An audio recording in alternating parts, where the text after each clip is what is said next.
আমাদের ব্রেইনটা যে আছে না, এইখানে কি এক রকমের পানি আছে না নাই? আছে। এই যে পানি আছে না, এই যে পানি, এইখানে যদি আমি মাখন ছেড়ে দেই তাহলে যেই রকম অবস্থা হবে, আমার ব্রেইনের এই যে আমার খুলির মধ্যে এরকম পানি আছে, তার মধ্যে আমার ওই ব্রেইনটা আছে। এবং মজার ব্যাপার হচ্ছে, আমরা যে অনেকেই হচ্ছে অনেক সময় হয় না যে ব্রেইন ঠিকভাবে কাজ করে না, এর প্রধান যদি একটা কারণ বলি, ব্রেইনের মধ্যে পানির অভাব আছে। কিসের অভাব? পানির অভাব। আমাদের ব্রেইনে প্রায় 78 থেকে 80% পানি। 78 থেকে কত? 80। যে কোনো সময় যদি কারো এরকম হয়, আমি ধরবো কিন্তু, যে কোনো সময় কারো হঠাৎ করে মাথা ব্যথা করতেছে, খেয়াল থাকতেছে না, প্রথম কাজ হচ্ছে একটু পানি খেয়ে ফেলা। কি কাজ করা? পানি খেয়ে ফেলা একটু। কি এটা 1 নাম্বার। 2 নাম্বারে যেটা, আমাদের ব্রেইনটা কিন্তু অক্সিজেন দিয়ে চলে। কি দিয়া? অক্সিজেন। আমরা প্রতি মুহূর্তে অক্সিজেন নিচ্ছি। কাউকে কি বলতে হয় যে ভাই অক্সিজেন নিও না, মরে যাবা? কিন্তু বলা লাগে? আল্লাহ অটোমেটেড একটা সিস্টেম করছে। তবে হ্যাঁ, একটা ভালো জিনিস আছে। সেটা কি? আমরা যদি কেউ বুক ভরে শ্বাস নেই, তাহলে আমাদের যে ব্রেইন থেকে শুরু করে শরীরের সমস্ত অংশ ঠিক পরিভাবে অক্সিজেন পায়, এবং তখন মনটা চাঙ্গা লাগে। এখনই প্রমাণ করছি, এখনই একটু বুক ভরে শ্বাস নিব, এটা আমি করি।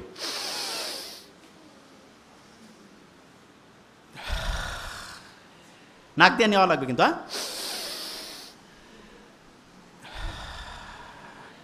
অনেকে মনে করবে তার যোগ ব্যায়াম করাচ্ছে না, এটা জিনিসটা কি বলি আরেকবার নেই। আচ্ছা, ইসলামের দৌড় প্রতিযোগিতা, এটা ইসলাম খুব দৌড়কে উৎসাহিত করছে না? মুহাম্মদ সাল্লাল্লাহু আলাইহি ওয়াসাল্লাম দেখা যেত যে আয়েশা রাদিয়াল্লাহু তাআলা আনহার সাথে হচ্ছে দৌড়াইতো মাঝে মধ্যে। দৌড়াইলে কিন্তু এরকম বেশি পরিমাণ শ্বাস প্রশ্বাস হয়, এবং তখন আমাদের ব্রেন ঠিক পরিমাণ অক্সিজেন পায়। তাইলে এই যে দৌড় প্রতিযোগিতা, একটু একটু দৌড়ানো, এইটা হার্টের কোনো সমস্যা না থাকলে, অন্য কোনো প্রবলেম না থাকলে, এটা আমাদের ব্রেনের জন্য ভালো না খারাপ? ভালো। আচ্ছা, আমরা যে নামাজ পড়ি, নামাজে আমরা সেজদা দেই না? সেজদা দেই। সেজদা যখন আমরা দেই, শুনলে অবাক হবো, কপালটা আমরা মাটিতে লাগাই না? বিজ্ঞানীরা দেখতেছে, যখন আমরা কপালটা মাটিতে লাগাই, যদিও এটা নিয়ে একেবারে প্রমাণিত না, কিন্তু ধারণা করতেছে, তখন হয় কি, আমাদের এই যে এইখানে প্রিফ্রন্টাল কর্টেক্স আছে না, এবং হিপ্পোক্যাম্পাস, যেই দুইটা ব্রেইনের রিজার্ভের মেইন জায়গা, পড়া মনে রাখার মেইন শক্তিশালী অংশ, সেই দুইটা শক্তিশালী হয়ে যায়। তার মানে যত বেশি সেজদা, প্রিফ্রন্টাল কর্টেক্স, হিপ্পোক্যাম্পাস তত বেশি পাওয়ারফুল হয়ে যায়। সুবহানাল্লাহ। ব্রেইন যে দামি জিনিস, এটা তো বুঝি না, এই জন্য ব্রেইনের দাম বাড়ে, মানুষ কাছে এটা কি আর হবে। 1 নাম্বার জিনিস। আচ্ছা, এখানে কেউ কি আছে যে 100 কোটি টাকার মালিক? 100 কোটি? নোবডি না? আচ্ছা, ব্রেইনের দাম এখনকার হিসাবে মিনিমাম 30,000 কোটি টাকা।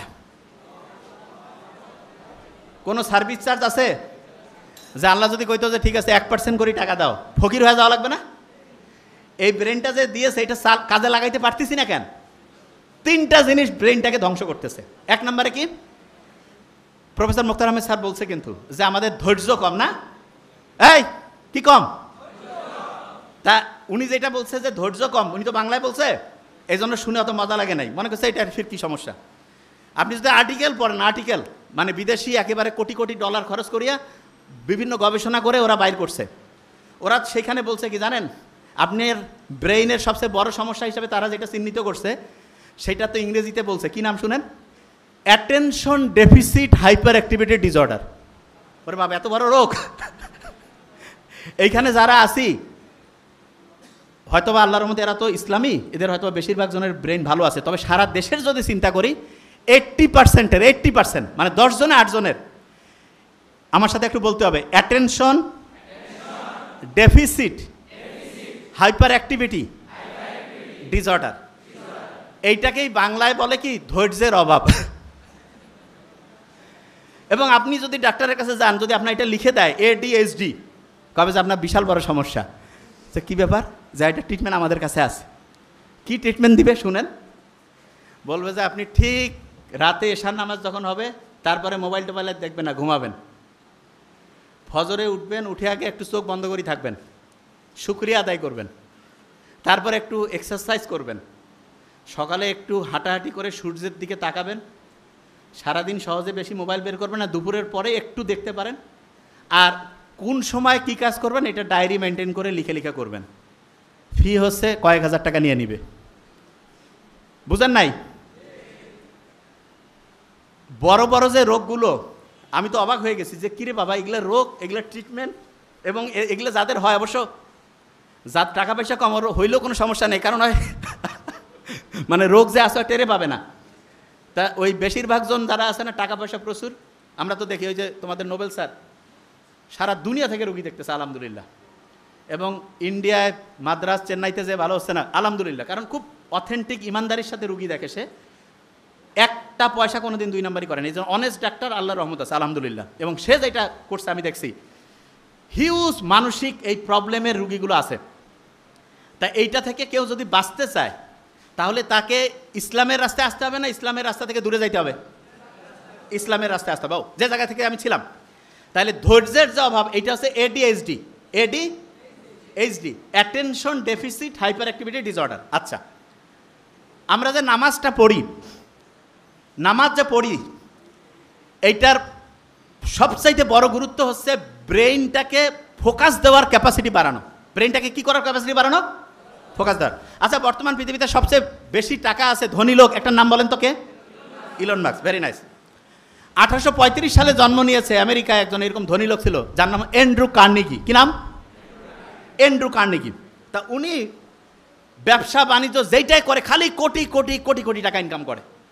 আমেরিকার যে হচ্ছে গোয়েন্দা বাহিনী আছে না, তারা চলে গেছে তার কাছে, যে বলতেছে যে কী ব্যাপার, আপনি এত টাকা ইনকাম করতেছেন, সব কাগজপত্র আমাদেরকে দেখান। উনি সব কাগজপত্র দিয়েছে। কাগজপত্র দেখার পরে কোনো জায়গায় কোনো দুই নাম্বারই ধরা পড়ে নেই। তখন ওনাকে জিজ্ঞেস করছে যে আপনি যে এত অসাধারণভাবে ব্যবসা করতেছেন, এইটার পিছনে রহস্যটা কি? ধরবো কিন্তু এখনই, ওই যে লাস্ট বেঞ্চ। তা উনি তখন বলতেছে যে রহস্য হচ্ছে আমি যে কোনো একটা বিষয়ে 5 মিনিট মনোযোগ দিতে পারি। শোনেন আগে মন দিয়ে, কয় মিনিট মনোযোগ দিতে পারে? এই লাস্টের বেঞ্চ টুপি, কয় মিনিট মনোযোগ দিতে পারে? 5 মিনিট। ভেরি ফাইন, এই যে স্মার্ট ছেলে, 5 মিনিট। আচ্ছা, ওই সময় যারা ছিল সবাই কাছে 5 মিনিট এটা তো কোনো কাজে না। তা বলছে ঠিক আছে আপনারা আসেন, মনোযোগ দেওয়ার টেস্টিং হচ্ছে। যারা ওই সময় আমেরিকার বড় বড় প্রতিষ্ঠানে, ওই সময় মোবাইল টোবাইল তো ছিল না, ব্রেন ভালো ছিল, চেষ্টা করছে, তারা 1.5 থেকে 2 মিনিট পরিমাণ একটা বিষয় মনোযোগ দিতে পারছে। আর অ্যান্ড্রু কার্নেগি 5 মিনিট পারত। আমরা যারা মুসলমান, তারা যদি মন দিয়ে নামাজ পড়ি, দৈনিক যত রাকাত নামাজ পড়ি, এটা যদি মন দিয়ে পড়ি, তাহলে আমাদের মনোযোগ দেওয়ার যে ক্যাপাসিটি, এইটা অ্যান্ড্রু কার্নেগির চেয়ে বেশি হবে না কম হবে? তাইলে টাকা ইনকাম করা কি কোনো কঠিন কাজ হবে? অনেকে টাকার পিছনে দৌড়ায়, জীবনে টাকার পিছনে দৌড়ে টাকা পাওয়া যায় না, কারণ দুনিয়ার নিয়ম আছে যেটার পিছনে দৌড়াবা সেটা তুমি পাবা না। তাহলে ভাই কাজটা কি? তোমার সবচেয়ে শক্তিশালী অস্ত্র হচ্ছে ব্রেন। এই ব্রেনটা সবচেয়ে পাওয়ারফুলভাবে আল্লাহ বানাইছে, এইটা শুধু তোমার ওই পাওয়ারটা ধরে রাখতে হবে। এবং ধরে রাখার জন্য যেই যেই বুদ্ধি দরকার, আল্লাহ সবগুলো বুদ্ধি দিয়েছে, কিন্তু আমরা ধরে রাখতে পারি না কেন? কারণ আমরা নিয়মটা কেন মানতেছি সেটাই বুঝি না। আমি যখন নামাজে দাঁড়াবো, নামাজে মনোযোগ দিলে এইটা ব্রেইনের ফোকাস করার যে ক্যাপাসিটি, ফোকাস। আচ্ছা, ফোকাস জিনিসটাকে আমি বলি, এই যে ক্যামেরা আছে না, ক্যামেরাটা আমি যেই দিকে টার্গেট করব, ছবি কি ওইটার আসবে না অন্য জায়গায় আসবে? তাইলে আপনি যেই জিনিসটা টার্গেট করবেন, আপনি ওই জিনিসটা পাবেন না অন্য জিনিস পাবেন?